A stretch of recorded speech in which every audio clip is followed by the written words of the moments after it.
my lovely subscribers actually asked me how to do the lock petals at the end of plaits, an infinity braid, a fishtail braid, a chunky twist, a 2-strand twist, just the lock petals at the bottom and how to make them look like a ball.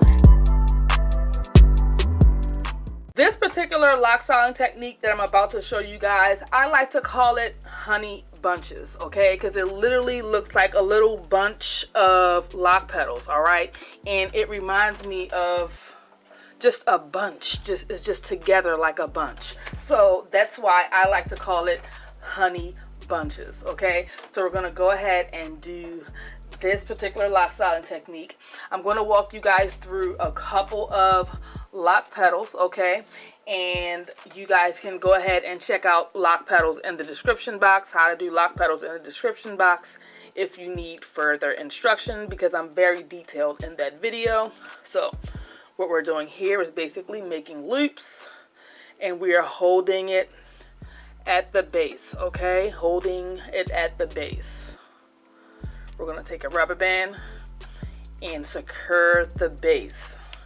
And I like to wrap a minimum of 3 times, okay?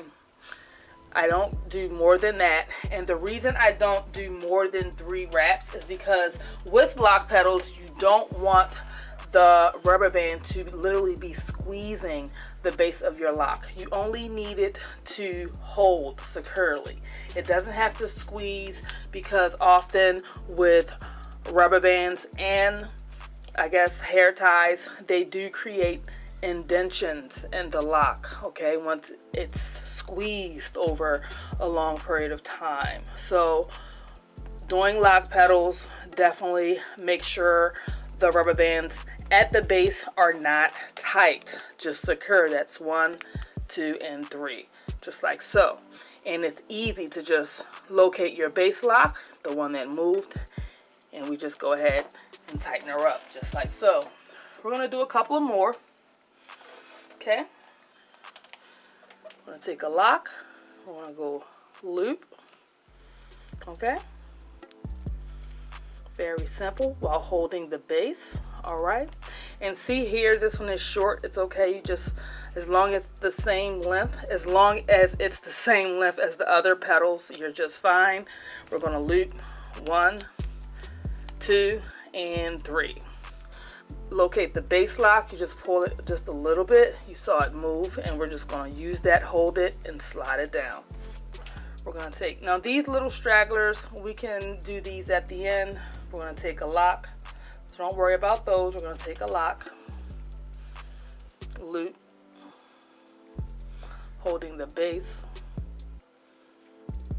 just like so, right? Loop down. You have our rubber band.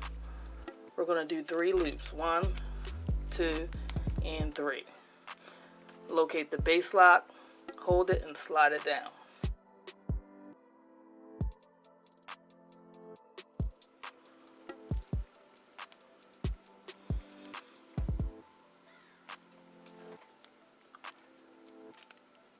One, 2, and 3. Locate the base lock, pull it a little bit, see, boom, just like so. And with these ones here, you can definitely enter them with a different lock. I'll show you that really quickly. So I'm going to take this straggler and I'm going to take another lock right next to it, okay? And I'm just going to loop it down 1 time. This straggler, I'm going to loop it down, hold it at the base. Okay, just like so. We're going to take our rubber band, 1, 2, and 3. Locate the base lock.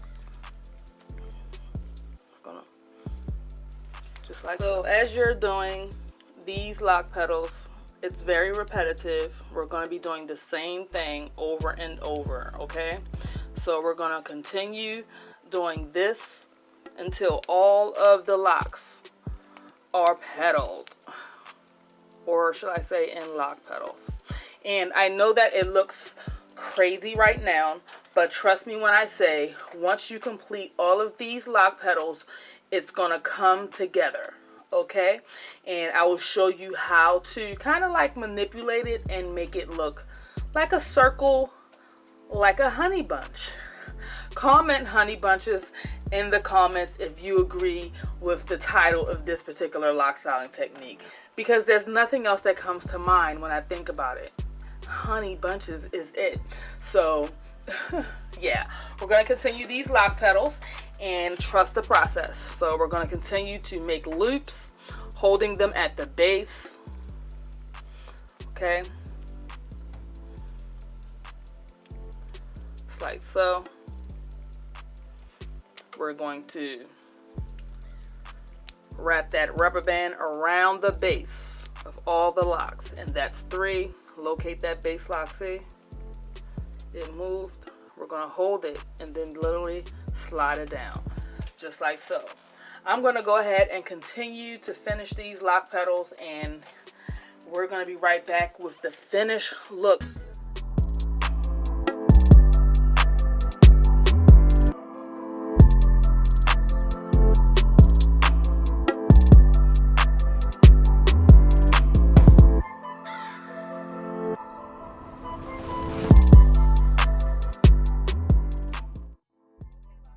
So, as you guys can see, we are finished with all of the lock petals here, and we have a whole bunch of lock petals.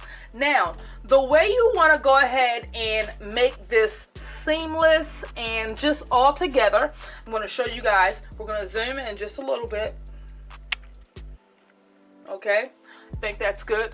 You can actually see the rubber bands from the lock petals, okay? So the way you want to make this seamless, and they're pretty bunched together, but the way you want to make this seamless and so that you won't see the lock petals is to move your lock petals around, okay? One of the reasons I tell you guys to locate the base lock, because you can loosen and tighten lock petals as you want. See?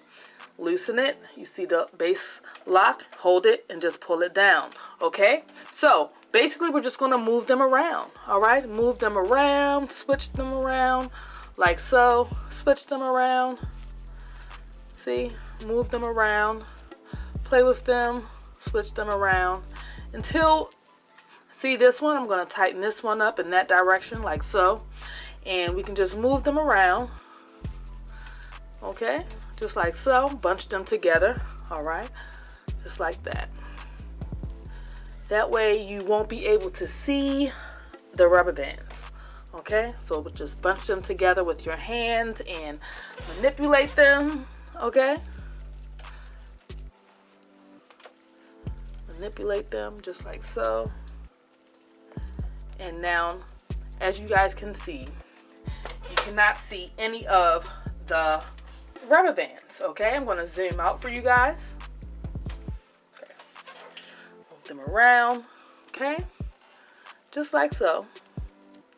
And as you guys can see, you can't see any of the rubber bands, all right? I'm going to zoom out for you guys. With this particular lock technique, you can do this at the end of any lock styling technique, whether it be a plait, an infinity braid, or infinity plait like here, a fishtail plait, a barrel roll, a 2-strand twist, a chunky twist, whatever lock styling technique you use to just bring it down, and you have locks hanging at the end freely, and you just lock petal them up, manipulate your lock petals, twist them around. Use my method of doing lock petals. It is in the description box, and you will be able to loosen and tighten your lock petals as you go along. So hope you guys enjoyed this particular lock styling technique. It's your girl Kenyatta here. Peace.